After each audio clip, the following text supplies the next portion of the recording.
दोस्तों, international showbiz industry में एक मशहूर कहावत है, selling your soul to the devil, यानी शैतान को अपनी आत्मा बेच देना। जिसका मतलब है कि जब कोई भी आर्टिस्ट डेविल के साथ एक डील करता है तो उसे वही सब कुछ करना पड़ता है जो शैतान उसे कहता है, और इसके बदले में शैतान उसे बेशुमार दौलत, शोहरत और हर वो चीज लाकर देता है जिसकी वो ख्वाहिश करता है।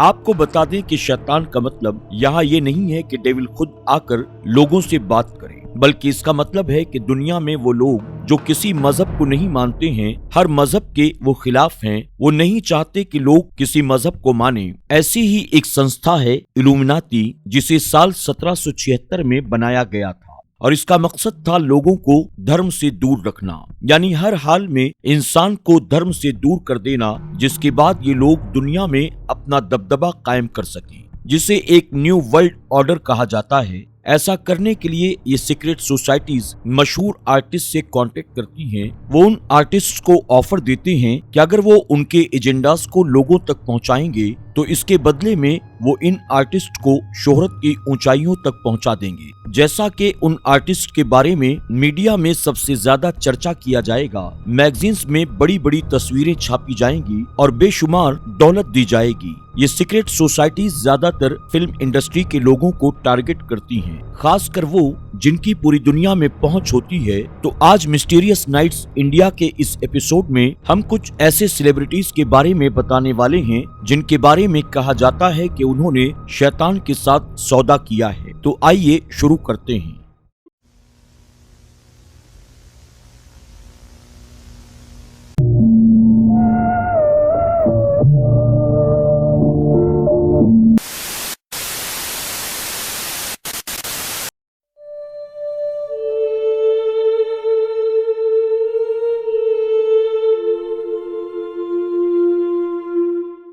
ग्युसेप्पे टार्टिनी, द डेविल्स ट्रिल सोनाटा। दोस्तों, आज से करीब 300 साल पहले इटली में ग्युसेप्पे टार्टिनी नाम का एक मशहूर म्यूजिशियन हुआ करता था। वो बताता है कि एक बार उसके ख्वाब में खुद शैतान आया और उसके बाद उसने शैतान के साथ एक सौदा कर लिया। टार्टिनी के मुताबिक शैतान ने ख्वाब में ही उसके वायलिन पर एक कंपोजिशन बना डाली।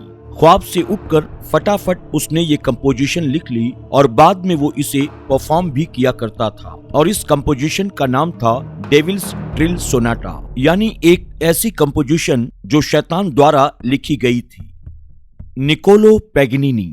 दोस्तों, निकोलो पैगनिनी को इतिहास का सबसे बड़ा वायलिन प्लेयर माना जाता है। निकोलो के बारे में ऐसा कहा जाता है कि वो वायलिन की टूटी हुई स्ट्रिंग के साथ भी ऐसे परफॉर्म करता था जैसे कि वायलिन बिल्कुल ठीक हो। सिर्फ इतना ही नहीं, परफॉर्मेंस के दौरान वो अपने शरीर को भी अजीबोगरीब ढंग से मोड़ने लगता था। सबसे ज्यादा चौंका देने वाली बात तो ये थी कि लोगों को इसकी परफॉर्मेंस के दौरान स्टेज पर खुद डेविल भी परफॉर्म करता हुआ नजर आता था, जिसके बाद ये मशहूर हो गया कि निकोलो ने शैतान के साथ सौदा किया है। Simpson cartoon. दोस्तों, ये तो रही बात पुराने समय के आर्टिस्ट की, लेकिन अगर हम आज के समय के आर्टिस्ट की बात करें तो न जाने कितने ऐसे अनगिनत सेलिब्रिटीज इस पर बात कर चुके हैं, और यहाँ तक के मशहूर कार्टून सिम्पसन में भी इस पर चर्चा हो चुकी है, जिसके एक एपिसोड में ये दिखाया जा चुका है कि कैसे एक होमो सिम्पसन एक डोनट खाने के लिए अपनी आत्मा शैतान को बेच डालता है। दोस्तों, DMX जो एक मशहूर अमेरिकन रैपर थे, उन्होंने भी ये दावा किया था कि शैतान उनसे 3 बार मिल चुका है। And I think you've had three conversations with the devil. Why with the devil? Well, to make a fair decision, I think you have to be aware of both sides. And I was approached, so of course I had a conversation. It doesn't mean I rode with him or believed him. I just was able to recognize him by what he said to me and what he offered me. Say, oh, now I know you are. That's why I stopped talking to him. I've put out 7 albums, but he's only on 3. इसी तरह Bob Dylan नाम के एक मशहूर song writer ने अपने एक interview में दावा किया है कि उन्होंने एक चीफ कमांडर से सौदा किया है ताकि वो इस मकाम तक पहुंच सके। जब उनसे सवाल पूछा गया कि वो चीफ कमांडर कौन है, तो उसने हंसते हुए जवाब दिया कि वो इसी दुनिया में मौजूद है, लेकिन हम उसे देख नहीं सकते।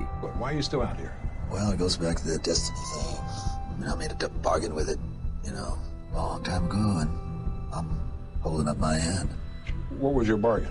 To get where I am now. Should I ask who you made the bargain with? with the chief commander. On this earth? And on this earth and then in the world we can't see. दोस्तों जाहिर सी बात है कि Bob Dylan शैतान की ही बात कर रहे थे। कैरी जैक्सन नाम की एक रियलिटी स्टार ने भी एक इंटरव्यू में रोते हुए बताया कि उन्होंने दौलत और शोहरत को हासिल करने के लिए अपनी आत्मा को बेच डाला। Sold my soul. Yes. Let it come out. Let that come all the way out. Let's tell the whole truth and nothing but the truth. I sold my soul for what? How about a house, a car, a vacation? What did you sell your soul for? I sold my soul to have a life that I wanted, that I never had. Yeah. Crunchy black नाम की एक मशहूर wrapper ने बताया कि मैंने शैतान के साथ एक सौदा किया था, जिसके मुताबिक उसने अपने फैंस को ये यकीन दिलाना था कि शैतान वाकई में मौजूद है। I'm not serving him and I'm not giving him my soul, but it's not all about your soul. It's more about getting different people to believe in him. Katt Williams नाम के एक मशहूर कॉमेडियन ने काफी चौंका देने वाली बातें बताई। उनके अनुसार जब तक आप इल्यूमिनाती का हिस्सा नहीं बनते तो मीडिया आपको पसंद नहीं करता। When people are against the Illuminati, then they get punched in the face all the time. The press hates them and nobody likes them. Eminem. दोस्तों जिन सेलिब्रिटीज ने शैतान के साथ सौदा किया है, इसका अंदाजा कई बार तो आपको उनके गानों से ही हो जाएगा। एमिनेम नाम के एक मशहूर रैप आर्टिस्ट के गानों के लिरिक्स बेहद अजीब हैं। Cause here I sit in Lucifer's den by the Dutch oven, just choosing to sin, even if it means I am selling my soul just to be the undisputed again. Do whatever I got to do just to win.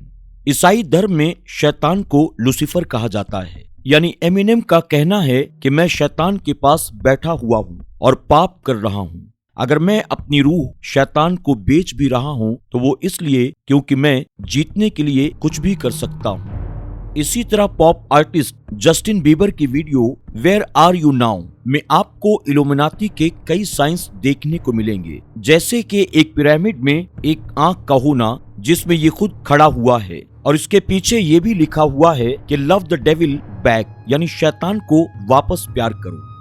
Pop artist Katy Perry के बारे में भी यही कहा जाता है कि उनका गाना डार्क हॉर्स इल्यूमिनाती के साइंस से भरा पड़ा है। उनकी वीडियो में हर एक जगह आपको एक आंख बनी हुई दिखाई देगी। इसके अलावा इल्यूमिनाती का ये स्टार वाला साइन हो या फिर इस गाने की थीम हो, इस गाने के बारे में भी यही कहा जाता है कि ये हमें शैतान की तरफ बुलाता है। तो दोस्तों इसमें कोई शक नहीं कि इन सभी चीजों का असर आम जनता पर होता है और बहकावे में आकर जो लोग शैतान के साथ सौदा कर बैठे हैं उनका आखिरकार क्या अंजाम होता है, ये आप खुद ही अंदाजा लगा सकते हैं। ऐसा भी हो सकता है कि आपका खुद शैतान से कभी जाने अनजाने में सामना हुआ हो। आप अपने विचार हमें कमेंट बॉक्स में जाकर जरूर बताएं। हम मिलते हैं आपसे अगली वीडियो में, तब तक के लिए इजाजत दीजिए।